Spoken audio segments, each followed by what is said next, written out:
Hello and welcome to another episode of the NBA 2K podcast. I am your host, Rib, or RF Ribeiro, or Bloodified even. That's my PlayStation name.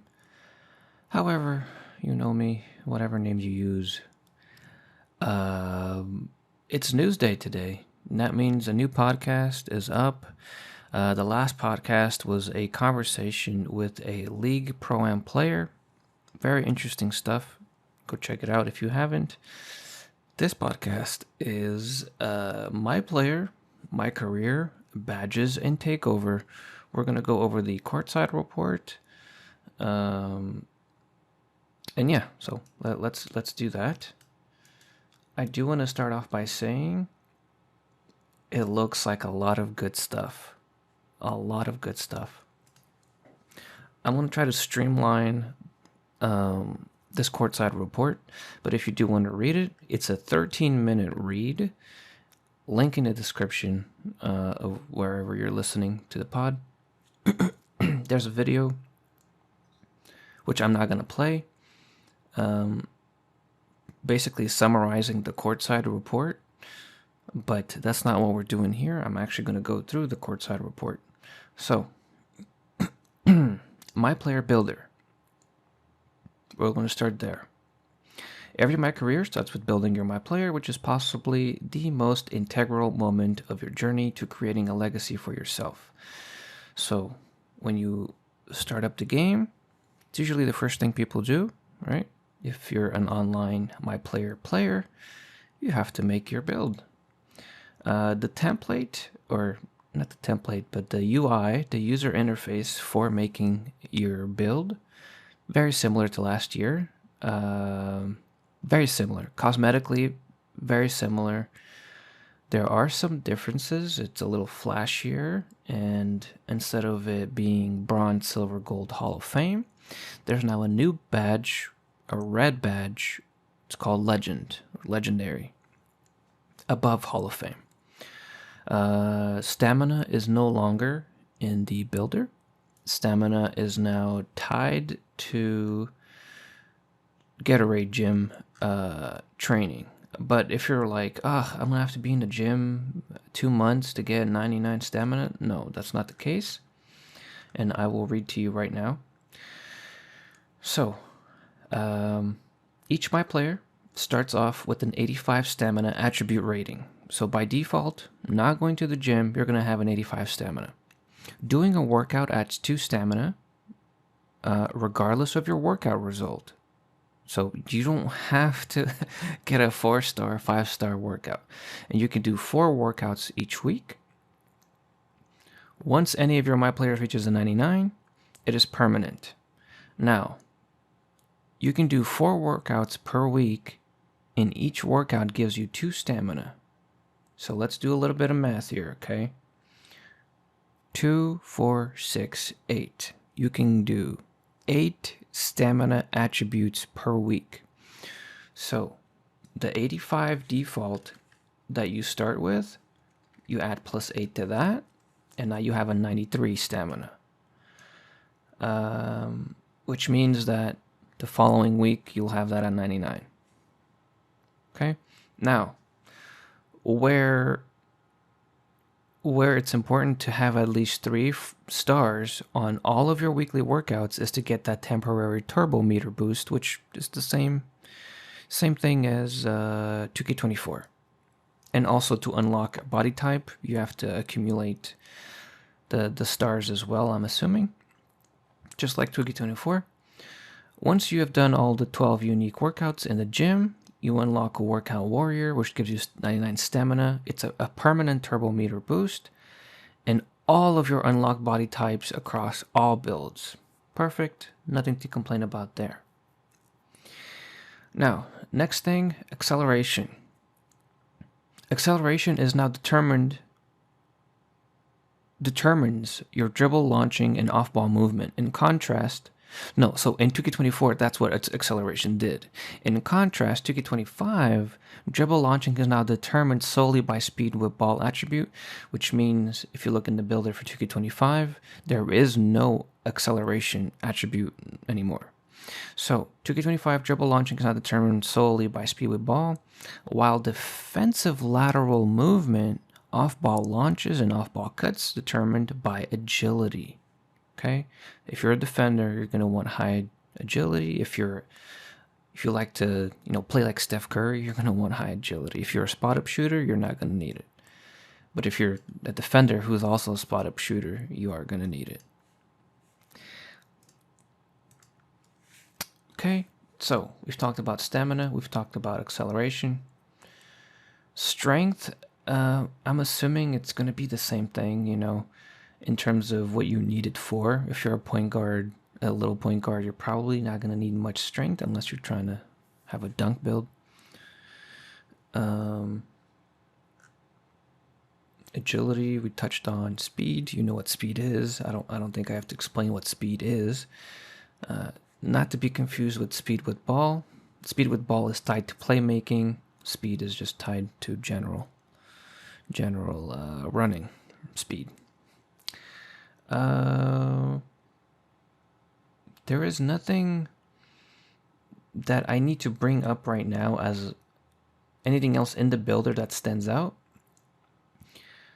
I do want to mention that there are 70 takeovers, 70 takeovers. How many of them are useful? I'm not sure. But does that mean there's going to be a lot of variety? Yes. I would assume not many people are going to be running the same takeover setup, especially in the rec. Badges. The total badge count is 40. So what does that mean? In 2K25, they either renamed, they combined badges, or removed them to make them attribute based instead. So only 40 badges, which I think is great. I think the less badges the better. I don't like when the game is determined on badges, which it's kind of been that way for a long time. Because what that implies and what people end up doing, people that know the game anyway, they will make their builds to reach that point in the badge, and then that's it. Like they don't feel a need to go above in the attribute rating. Like let's say if they want gold speed with ball, which in 2K25 you need an 86. If I know that I need an 86 speed with ball to have gold speed with ball, I'm not gonna go to 87 unless there's another incentive, which could be animations, like if I want a certain animation for playmaking and I need a certain number for speed with ball, right? But between Gold and Hall of Fame, it's 86 and then 91 speed with ball. So there's a big discrepancy there. So the fewer badges where I have to worry about that stuff, I think it's better. Like tie stuff into the attributes and let people make their builds more based on that, which they did. 2K25, only 40 badges. I think that's great. Hey 2K community, are you a competitive player who likes money? Prove it on Gamer Saloon, the ultimate arena for NBA 2K players. Whether you're a pro or just starting out, Gamer Saloon lets you challenge players from around the world and win real cash prizes. So no more playing 1v1s to brag about it. Now you can get paid for winning. Gamer Saloon offers a seamless platform with various tournaments and head-to-head matches, perfect for every level of player. Listeners of the NBA 2K podcast can sign up today at gamersaloon.com/ribpodcast. All one word, gamersaloon.com/ribpodcast. Link in the description.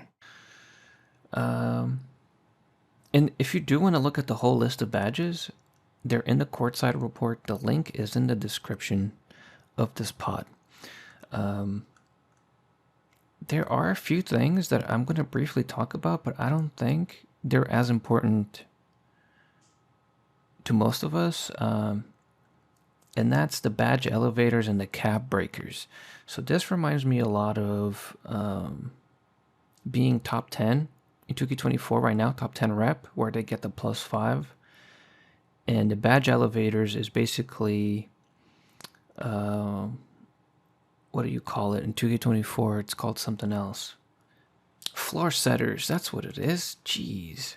So badge elevators come in for floor setters, and cap breakers is just something that more or less is taking over what top 10 rep people get as a reward.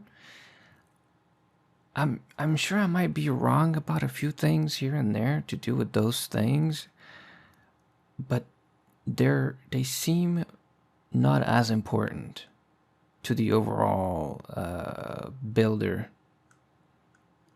Even though I'm sure maybe for park they make more sense. If there's a way for the cap breakers to be actually obtainable and actually useful for like rec and pro-am, then yeah, I'll probably talk about it more in a different podcast. But as of right now, they look like something that not many people are gonna complete or get to.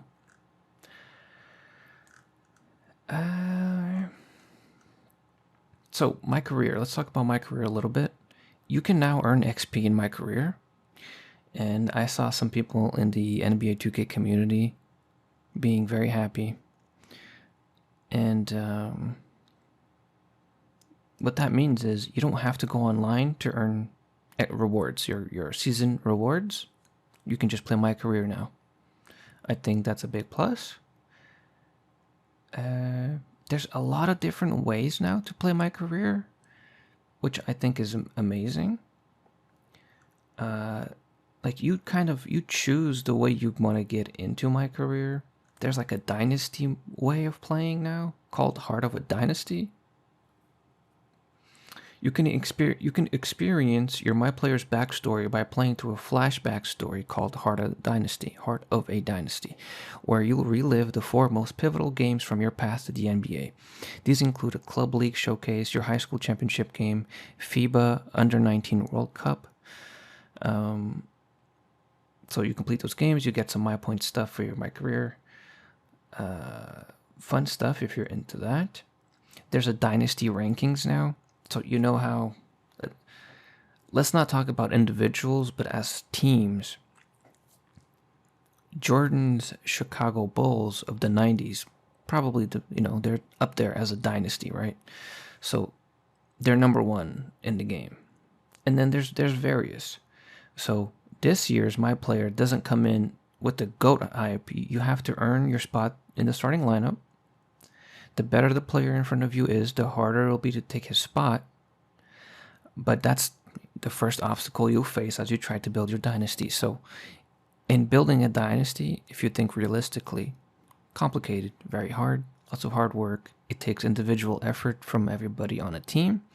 And then it takes a team effort as well to be able to repeat championships in a decade. Because that's kind of how we are looking at dynasties is... how long a team stays together and how many chips they win together. The GOAT ranking system returns to track your ascent through the ranks of NBA legends, but they've added a dynasty component on top of that where the focus is less on you as an individual and more on how far your team can go. So, they've ranked 9 of the greatest dynasties in NBA history. So think of the Celtics, think of the Lakers. As you make deep playoff runs and win championships, you'll see your team climb the dynasty rankings. Cool? I think it's cool if you play a lot of MyCAREER. Key games have been improved. So last year, people were complaining. I remember because I was one of them. Basically, you wanted to skip a key game and you couldn't. And almost every game was a key game. It was really annoying. Well, this year, you actually get to control what key games you play, and I guess what games are actually key games. You get to control all of that.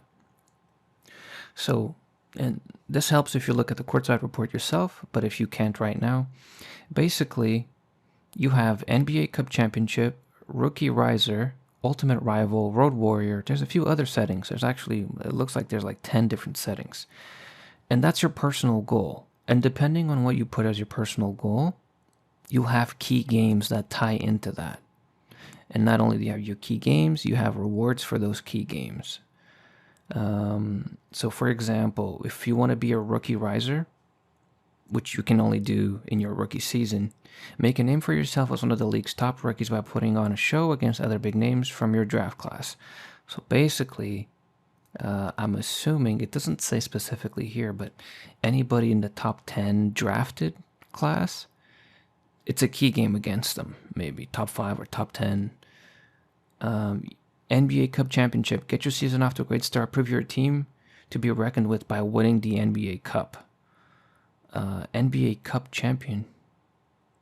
Is that like an in-season tournament thing? NBA Cup.